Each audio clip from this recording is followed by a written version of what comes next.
Okay. Next round.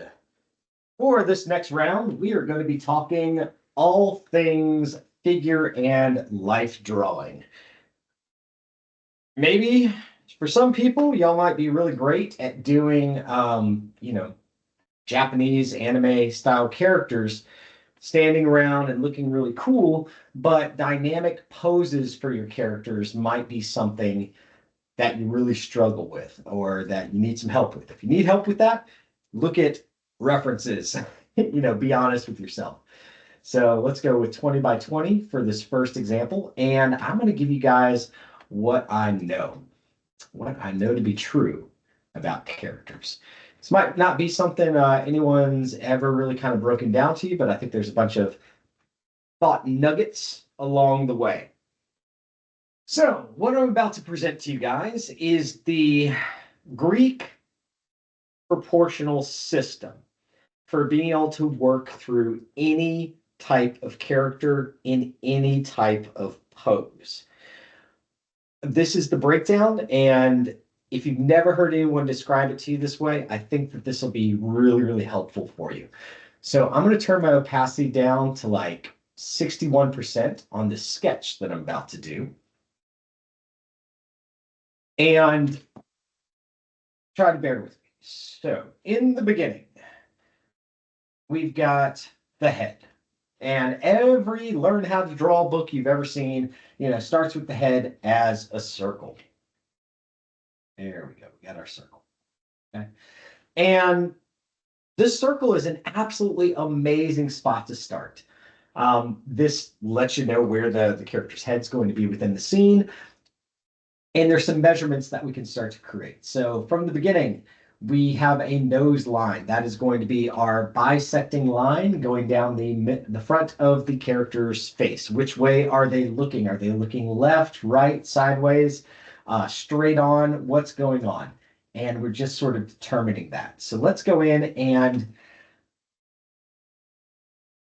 let's make a choice. We're going to tilt the character's head. I think this will give us a good spot to be able to talk about how to be able to do this. So if the character's head is tilted, we're going down, we can draw down from there and create our jawline. All right, so there's our jawline. From our jawline, we know at the base of this circle, we're going to have the spine that starts to exist within the character. So we've got the head, nope. Let's put the neckline right here. So the neck is going to be bent. Now, there's this great series on YouTube from like the 90s. It's probably off of like VHSs. And there's Todd McFarlane. A young Todd McFarlane had just started Image Comics. Spawn had just been invented. And he's talking about his thoughts when it comes to drawings and what made him stand out as a comic book artist. And the way that he describes it, layer here, is like planes of glass. So imagine you've got a bunch of 2D planes of glass in the air. And what makes a drawing more interesting, right? If you just have a straight line going through that, that's not very fascinating with the way that it's breaking the plane of glass. What makes a drawing interesting in the way that Todd McFarlane always likes to do his hands and things, Spawn, here's a Spawn hand, is he's going to have the fingers, and this idea with the hands goes through with the way that he draws his entire characters.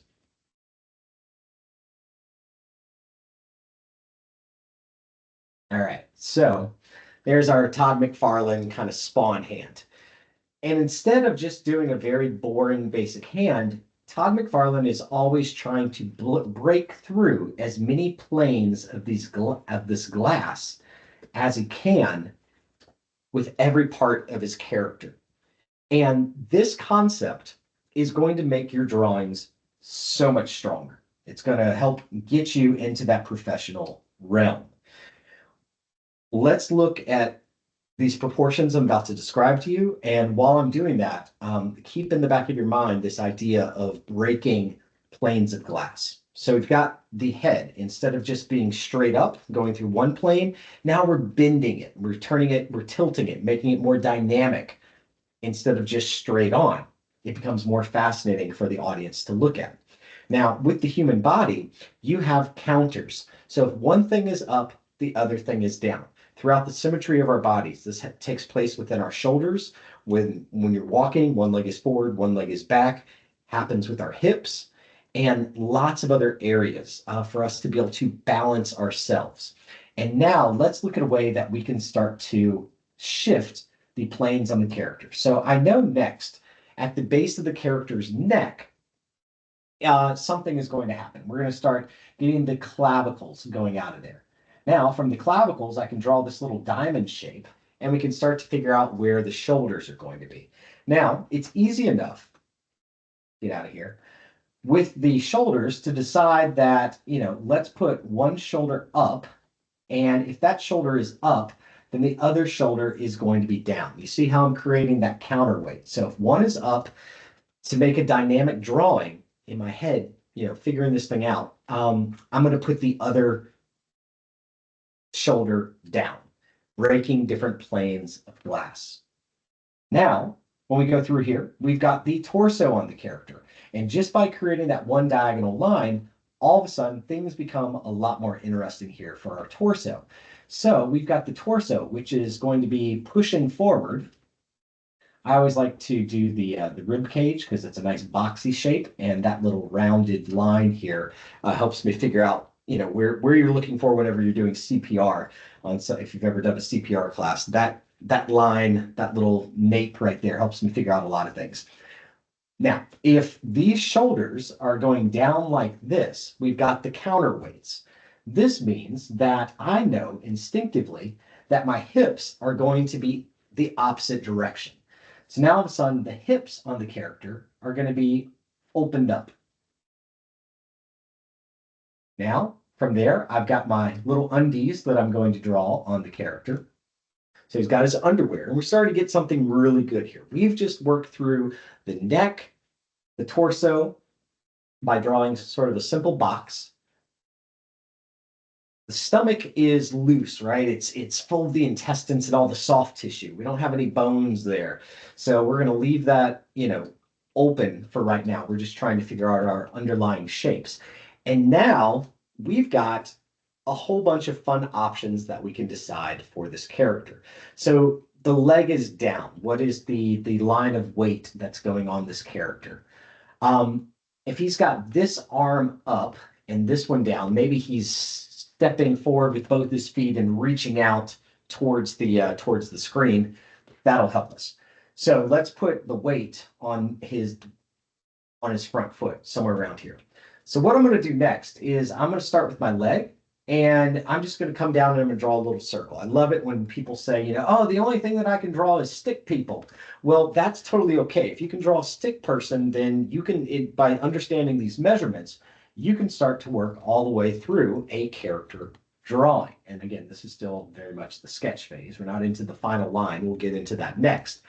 But what I've just done here is I've created two lines that are equal distances to one another. All right. If we took those and measured them out, they are just about equal distance to one another. I'm getting a little bit close to itself. Gonna have a little bit of a bigger head. That's okay. So I think it needs to go down right here. All right. So that's equal distance. But this measurement of the thigh bone being the same as the lower leg bone is also going to apply to the character's arms as well. So the distance between the upper arm and the lower arm is going to end up being the same. So understanding when you're working with your characters that you've got those two measurements as your base really help an awful lot. So we've got this leg. No, well, he's kind of, let's shift it. So by doing something this simple with one line, two lines that are equal distance and creating a circle for where the knee is going to be, we can determine a lot about this character. Let's Yeah, there we go. I think that feels a little bit better. Again, equidistance line, another little circle down there for the character's ankle. Now we can go in and we've got the back leg to figure out. So if this leg is, stationary and on something, we can push that back leg, which the hips are rotated back from the camera as well. We're going to put that back leg holding and balancing. So same thing, we got the line, back line, going back in space. Okay, so now we've got the character with one foot up and forward, his body turned. We're creating a really, really dynamic drawing. So we've got this leg that's breaking the planes. This one, a little bit boring, just going straight down, but at least back through the shot. It's also giving us a nice overall curve throughout our character as well. And so for this one, I want to balance the character's hand somewhere up over here. Now, next steps on the character's legs. Those are easy enough to be able to figure out. You've got your underlying wireframe from the circle. You got the knee. The first thing that we got is a kneecap. A kneecap is sort of, for the most part, we're looking at the topology, this sort of shape, and it doesn't really change. On either side of the knee, we've got two muscles here. We've got that big muscle. We've got one that runs through the center of the character. This will get you through 90% of leg muscles and leg drawings that are out there. On females, these muscles are still there. They don't skip leg day. They can be really, really huge as well. But yeah, this is a good way to think about the guy fella. So from here, we got his butt cheek, right? Got that little bump on the butt. And the leg mostly is just going to be this sort of rounded shape. Within each one of these, I'm creating more roundness on the top line, a little bit less rounded on the back line.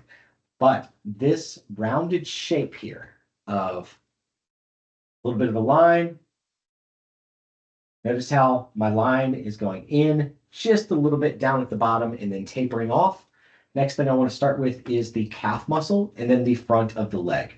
From there, I've got the muscle that's coming out from the calf, from the back of it, the rest of the leg. And then we've got the character's ankles. The ankle, really simple. It's just, again, thinking of topology, this sort of shape. So we're going to establish the ankle, and then you've got the front of the ankle and those feet digging into the ground. From there, the character's heel. Heel is easy enough to be able to determine. And then we've got this flat kind of shape and then goes into the toes. All right, so that is a pretty good foot. Foot shape looks like this. We've got a square,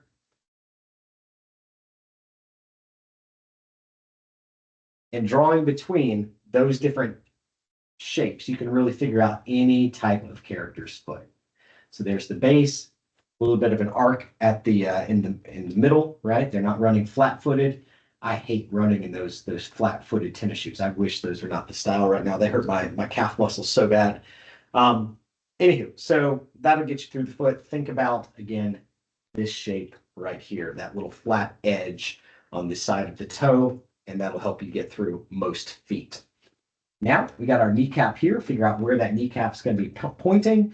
We've got the leg muscle, got another leg muscle here straight in the back. And now we've got our calf muscle that I'm going to design. There's my curve, again, that I did just on the previous drawing. And then we've got the front of the leg. Again, that's going to taper out just a little bit. And let's figure out where that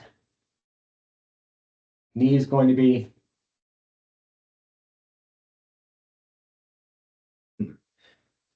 Now, let's just let it be flat on the ground. I think that's okay for this one. Maybe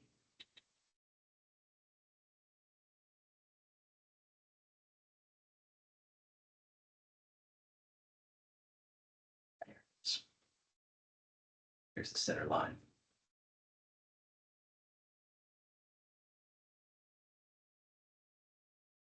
Flat part of the foot, bridge, ankle. There you go. Pretty good. So we've got the legs figured out on our character pretty nicely. Let's go through and establish that torso. That becomes easy enough to figure out. Figure out where the belly button is, usually right at the top of the underwear. And then we've got the love handles on the character. And serratices are going to flow all through here. Then you've got your abdominal muscles, which are going to just follow the topology of the character. Pretty simple in that regard. Next up, the arms. The arms work the exact same way, just with a few exceptions on the figures. So for the arms, we can start to place those arms absolutely anywhere that we want to, simply by drawing a circle that's going to establish our elbow and then our wrist. So I said I wanted to create a nice flow through my drawing. So I'm going to just go out here. That's going to be the arm. And then let's create another arm going up here. That's a little bit too far away. They're the same distance, the two drawings, or sorry, the two lines. And now let's create some counterbalance with this so that we're creating a nice S shape. And we've got a classical rendering. There we go. So we want this breaking two different planes, so it's going forward and back. Not as good as you can get it there.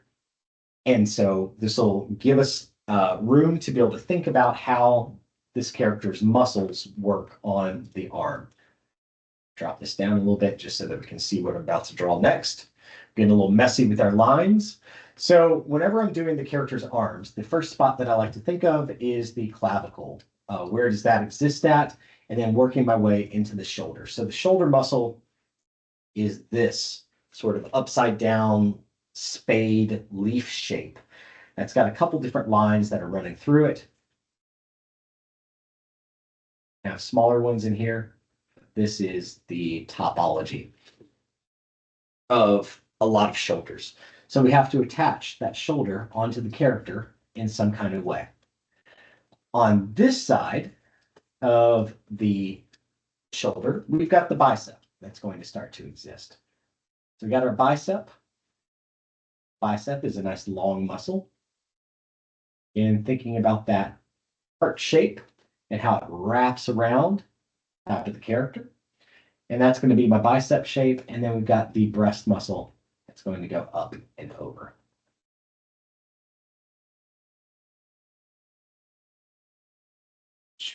Bicep. All right, so that's the length of the bicep. From here, we're going to go in and the bicep is going to have a little bit of gray area before the forearm starts. But there's another thing that we got to figure out that we often neglect. We've got the back of the arm and then the tricep as well, which is going to come just off this edge. So this front side, we have the bicep that's going to come down. And then we've got the tricep that runs on the character. Same thing for up underneath the character's arm. That's where the chest is going to start.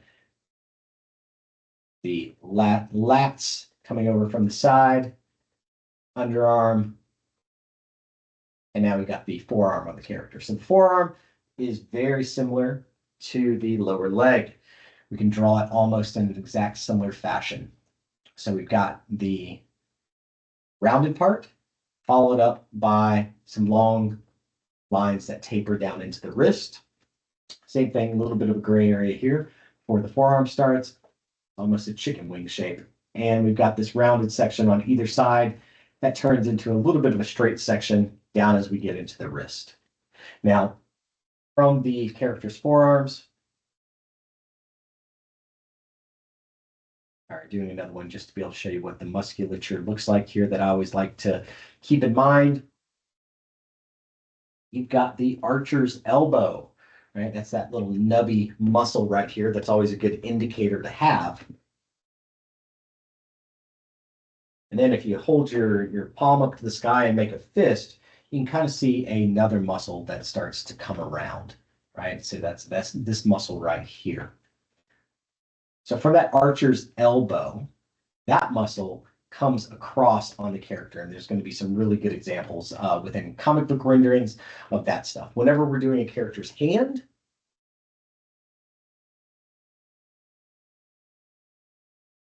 all right, just cleaning up this drawing now that we've got it. Whenever you do a character's hand, remember when we did the foot just a moment ago, and we talked about finding that block within the foot. Same thing goes with the character's hand. It is my fast and quick way to be able to get through any type of character's hand is drawing that simple geometric shape of a block. So you got your wrist, and then you got your block, right? So from that block shape, figure out where the front of the block is going to be. You can draw your fingers coming out of it, no problem. But then we've got that meaty section of the hand for the thumb that we want to define.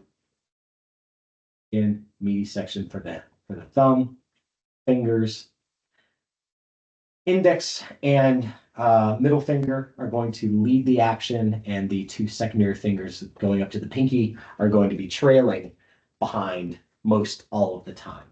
All right. So now we've worked through our character's torso in a really strong way. We've got the hip muscles that are showing up, back muscle for the leg. And now we have got a pretty darn good looking character here. Now let's go in and let's get I always like doing two little lines for the eyes. Once I get that line for the eyes, I can figure out where my eyebrows are going to be. So I figured out my nose just below those two lines. Got the character's eyeball. I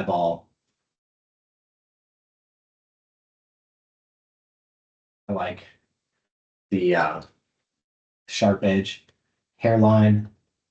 People have got different sized foreheads. I happen to have an exceptionally large forehead.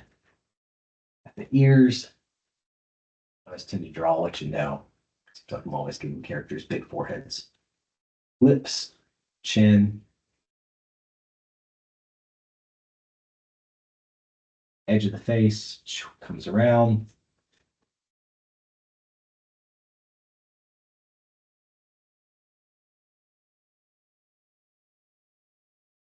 All right, and top of the head.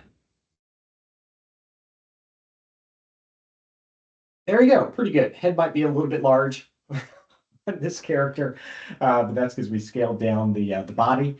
But let's turn off that previous layer. And there you go. You've got a pretty good walkthrough on starting from that circle, moving your way through the body, figuring out the box for the chest, drawing the underwear for the torso, two lines for the legs that are equidistant, two lines that are equidistant for the hands, and work your way all the way through the character. First from their feet, first to the arms, and then you can go in and you're going to get the head right. Going to be good. So that is my quick flash through. These are classic Greek or Roman proportions on a character. Once you have those memorized, you will be able to iterate from this formula intentionally, and it will help you be able to pose any character that you can imagine. So next up, we've got our sketch here for more of a fantasy goblin troll type character with a sumo type body. Couldn't be more different. Over here, we've got some of the line work that's been started on this character. And then we've got our reference images, the all important reference images. Now, I have not rendered in this character style in a very, very long time. I don't want finished comic pages that are colored. I want to see the line art inked, preferably if I can find it. But these two drawings were close enough. And what I'm doing here by dropping these into my gutter within my shot, I can't explain to you guys how important it is to have this gutter over the left-hand side just to be able to see these drawings or these reference images while you're creating, not only to pick your colors when you're doing colored stuff, but for your references along the way so that you're not opening up some kind of new window to go back, look, and then look back over here, and then you're drawing from nothing. No, just have them over on the side.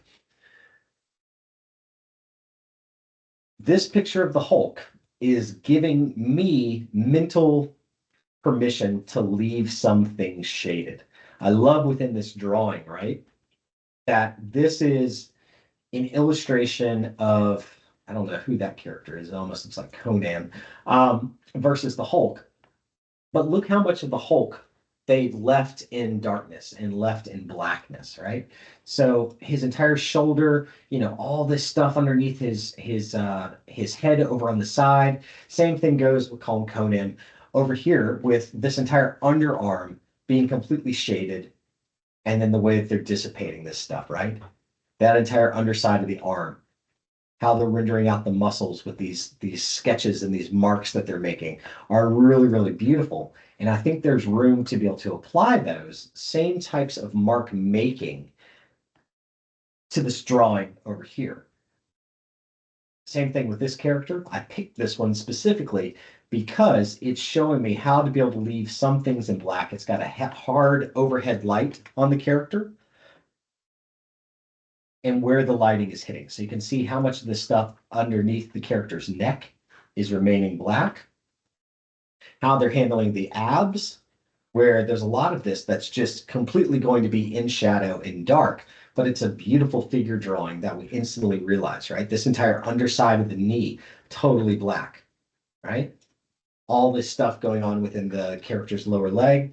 And there is our knee shape, right? So we got that shape that we saw just a second ago, right here. And then we've got those two muscles on either side and that middle muscle running right down the middle. Same thing with this one. Same shape on the character's knee, two muscles on the side, muscle running right down the edge. For this one, there's our shape, our 1, 2, 3 for the character's shoulder. That'll get you started with it.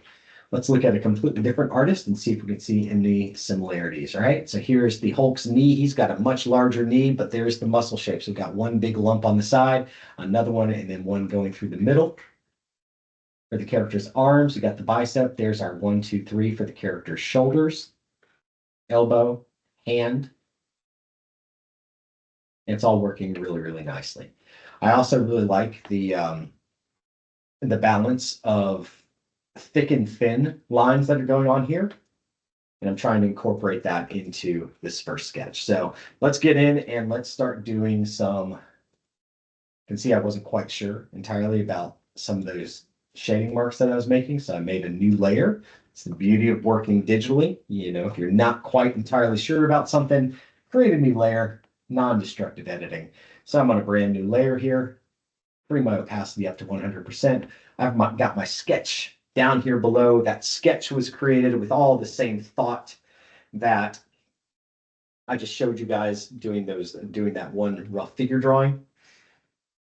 And now we're going to go through and we're going to start rendering out this character. So this guy, where to begin? We've got the character's face. I don't know. I kind of like this arm over here. Let's start off with that. So this section, I know this is going to be catching a lot of the sunlight.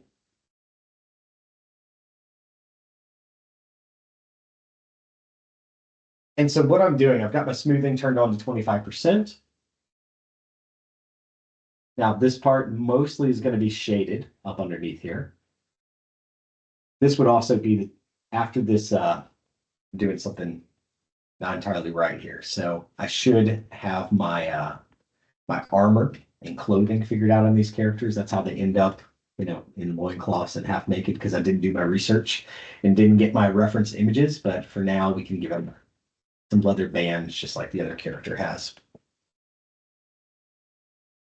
There we go.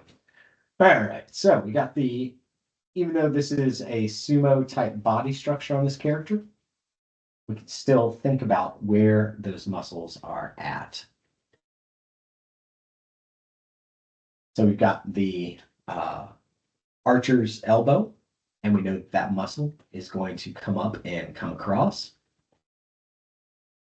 And so now I'm just going to start cupping some of these things.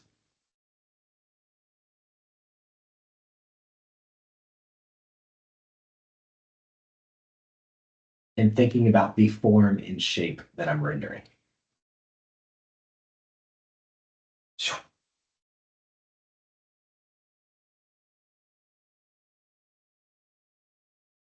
There we go. Select, modify, expand. Commit to the black. Now I can always go in and use my eraser tool.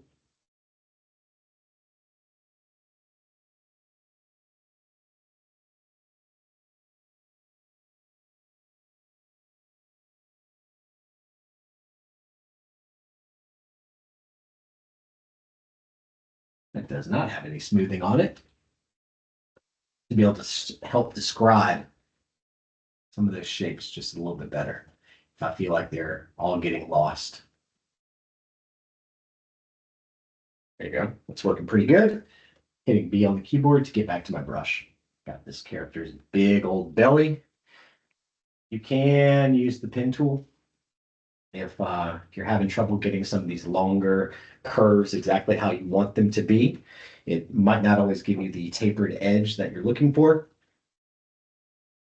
but sometimes there ain't no shame in using it. If you've never used the pen tool before, hit P on your keyboard or hit the pen tool within the icon, and this will allow you to be able to select one mark and then your next mark. Hold down left click and drag. Release. Now we're going to go to right click down to the second section and go to stroke path. Under stroke path, you do not want it to be on pencil, you want it to be on brush. And you're going to go ahead and hit brush and hit OK, and then right click and delete the path. And just that quickly, you've got a nice, perfect line that you need to go back and clean up because it doesn't have the taper. There you go. That one can stay.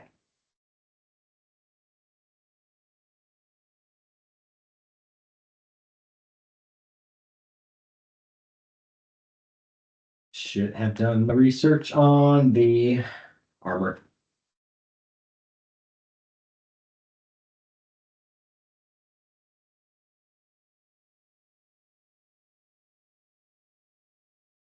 It'll look a lot better if you get that loaded into your head. All right, so from here, moving pretty quick when I'm drawing, especially these long sketches. I want to keep it moving. If I go too slow and I don't move my hand confidently, Photoshop's going to sense my fear and it's going to give me not a beautiful line. So each one of these, I'm just lightly pulling and feathering. There's the wrist, hand, and going down. Can do some fun stuff there. But next up, I'm going to think about where those shadows are going to be at.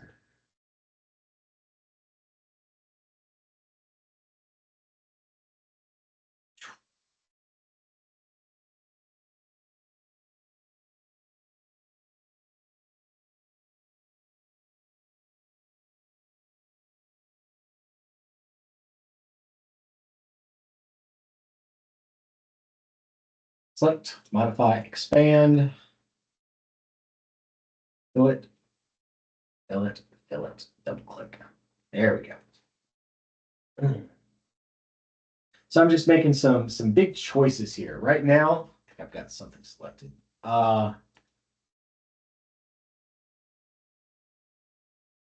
We've also got this really tight area. Characters between their arm, breast.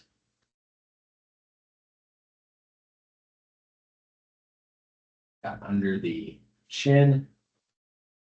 Not doing too much of the character's face right now. I want to slow down and do that with you guys here in just a second.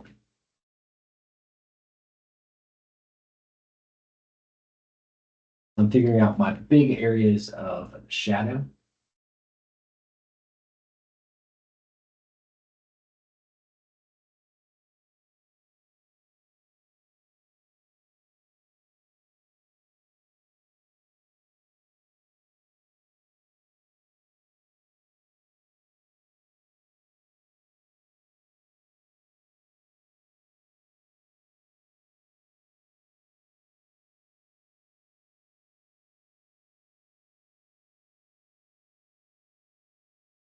But yeah, we want that leg to be kind of crossed or resting across himself. I think that tells you a lot about this character's demeanor. All right, so that's all feeling pretty good. Let's go in using my magic wand and just selecting those other areas that I want to shade. Select, modify, expand. And this is, again, thinking in terms of the forms. So at this stage, let's zoom back and have a look. Well, that looks pretty good on the characters, but, you know, it's not as cool as my reference image over here on the left-hand side. So there's going to be another pass on this character's torso that I need to go through and make. So we've got big, flowy, sort of phoenix feather-like arms going on with this character, or tendrils of shadow. And now I want to start going in and getting the details within there. So now from each one of those shadow sections,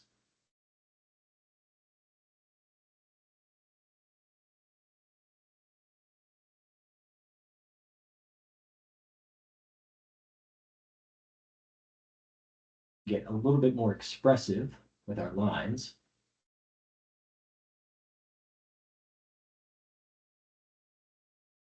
There we go. Building up out of this shadow section. This whole piece right here.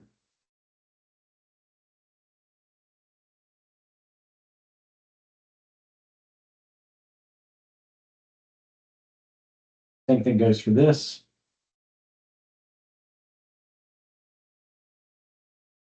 Portion. So now, these extra smaller ones that I'm doing, at the back of the head. It's a big back of the head.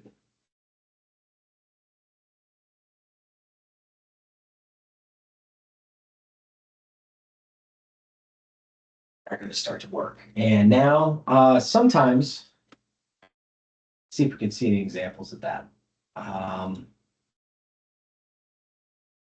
Yeah, those are some really cool mark making that's going on.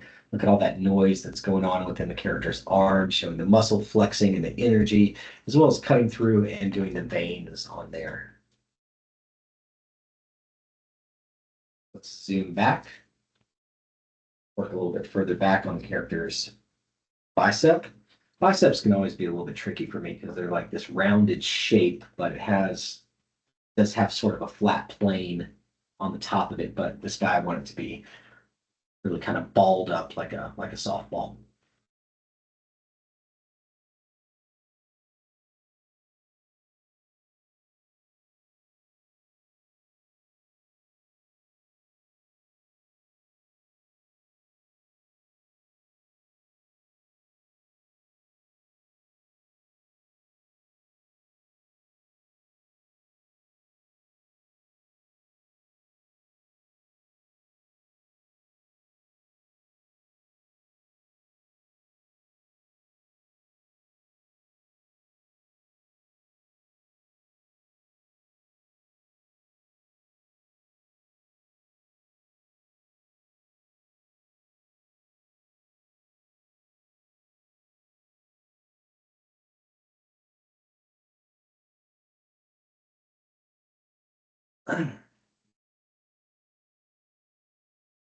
There we go. And now we've got a nice deep shadow area right under here as well. The arm is meeting the, gonna hit E on the keyboard to go into the eraser. Let's do a little bit of a cutout. I think that looks pretty nice. And now we've got this whole section.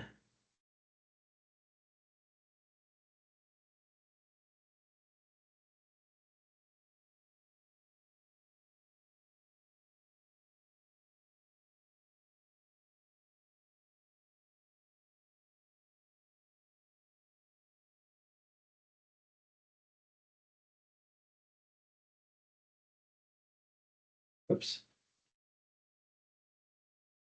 First time I've made a mistake on this so far. And then just describing some of the other musculature that's going on here, adding some emphasis, some of that noise.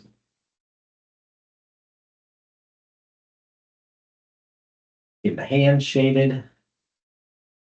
Got plenty to do on those bangles here in a second.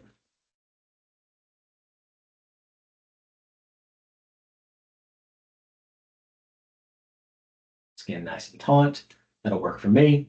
And now we got some big lines, which can feel, notice each time I'm going back up to the top and pulling it down. Keeping those lines evenly spaced.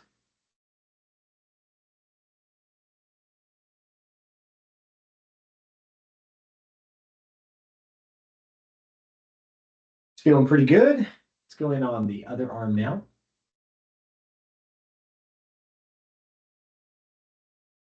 And see what we've got here. around this bicep. Again, I want to just soften up in that area so it's not quite so sharp. Feeling pretty good to me.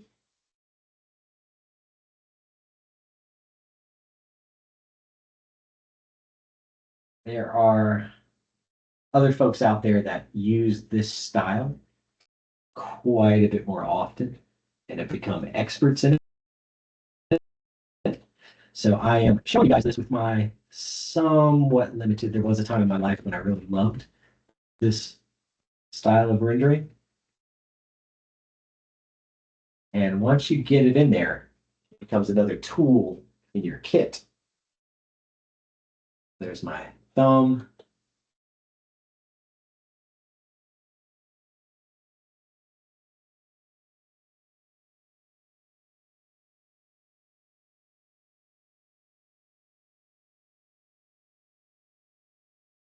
Knuckle.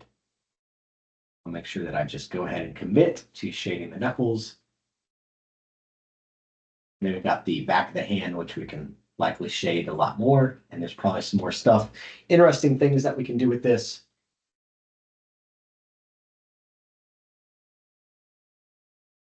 Feels better. And there we go.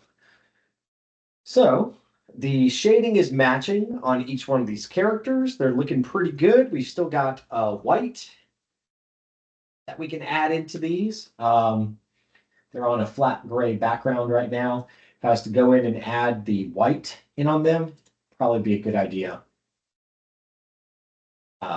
Once the character is closed, just to be able to use my magic wand on the inside. And again, I would do the white highlights underneath the black. And I think we're on our way to having a pretty cool little rendering here with these characters. One more thing I said I was going to do was the character's face. Let's do one of the characters' faces real quick. All right. I'm going to start off with the eyebrows. And start blocking in the character's eye.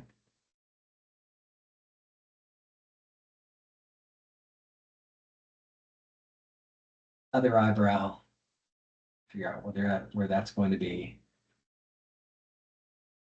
Character's eye. Eye shapes. Lots of different tutorials out there online for you guys to be able to check out when it comes to eye shapes. Don't neglect those. They're very, very useful. And again, another good tool for you to be able to have in your back pocket. Notice how I'm getting a lot smaller with my line forms here. I love, whenever they're rendering Batman as a character causes you to, you're always playing with the shadows when you're rendering Batman. So how much of his face are you going to reveal and allow to be in the light? Most of that cowl is going to be shaded the vast majority of the time.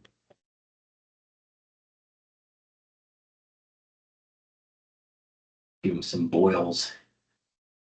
Lips. This fella has not been using chapstick. He's dehydrated, needs to drink more water. But that direct sun, a little bit of the lower lid that's showing up here. Pretty good shape. Haven't really given him any eyebrows. Got the ear. Again, quick little pulls. Quick, very quick with the way that I'm moving my hand.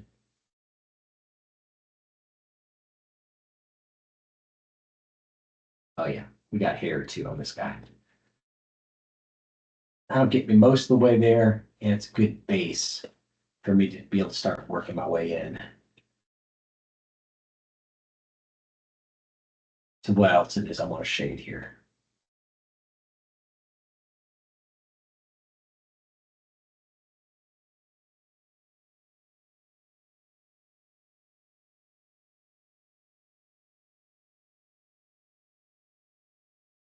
Start cutting in on some of the eye just a little bit if you want. It feels too big. Mascara. Wing game on point.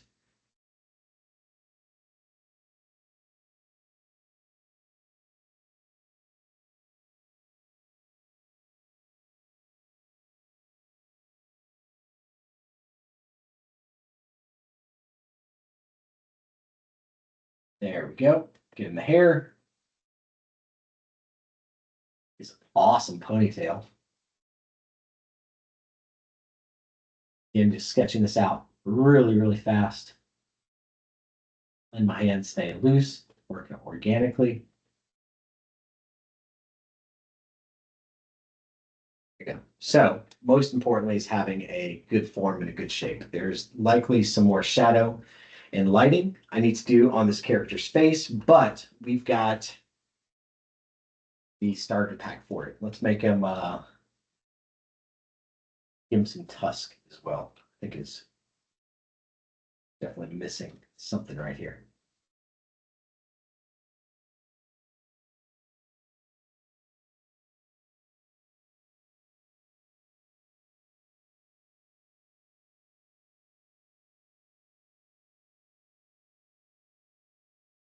There we go. Much more orc-like now.